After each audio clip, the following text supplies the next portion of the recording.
Hi, I'm author Edie Baker. One of the questions that I'm asked most frequently is, where do you get the ideas for your stories? Lots of places really, but mostly by asking myself, what if? When I wrote The Frog Princess, I asked, what if the princess kissed a frog and turned into a frog herself? Because I've never liked the weak princesses who wait around for a handsome prince to rescue them, I decided that my princess needed to be strong enough to take care of herself and caring enough to help others. Emma was just such a princess. The Wide Awake Princess came about pretty much the same way. This time I wondered what would happen if Sleeping Beauty had a younger sister who couldn't be affected by magic and who stayed awake when everyone else in the castle fell asleep. In a world full of magic, how would her lack of magic affect her life? I've always liked the fairies in Shakespeare's Midsummer Night's Dream, so I thought about the play. When I wondered what would have happened if Titania and Bottom had had a child, I wanted the story to be contemporary. After all, time passes differently in the Fae and the human worlds, and Bottom would probably no longer be around by the time the baby was born. If the Fairy Queen didn't want to raise her half-human baby, who would? And what would that child do when she discovered that she was part fairy? The result was Wings, which later became Fairy Wings with the sequel titled Fairy Lies. Fairy Tale Matchmaker ended up becoming something very different from what I'd originally intended to write. First, I wondered what tooth fairies did with all those teeth they collected. Then I wondered who really benefited from all those collected teeth. If a tooth fairy really wanted to help people, why would she want to stay in a job that she thought was useless?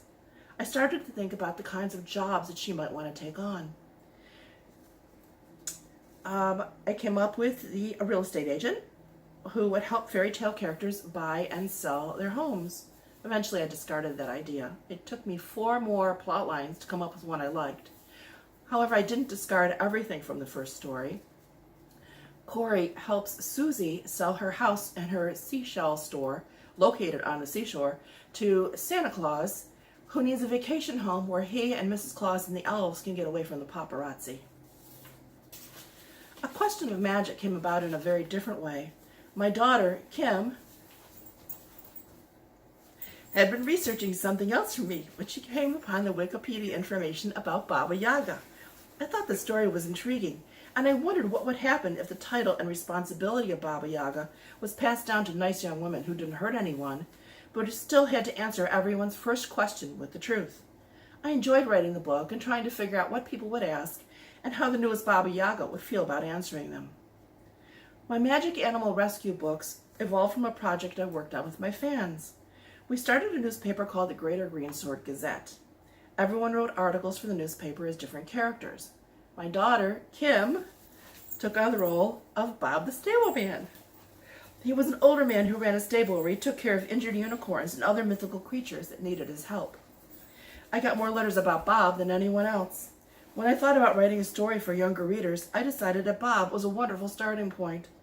The little girl Maggie goes to live with Bob and his wife Nora, where she learns how to care for all sorts of wonderful animals. My newest book, More Than a Princess, started with a character named Aislinn. I wanted to write about a princess who wasn't a traditional Slender Beauty. Instead, she would be someone who was very special, and had abilities beyond anything I've given any of my other princesses. Aislinn, who is half Padrasi and half fairy, has a lot more going for her than anyone in the human court. After all, she is more than a princess. So you see, my ideas do come from lots of places, but a good jumping off point would be to think about something and say to yourself, yes, but what if? Thank you for joining me today. Happy reading.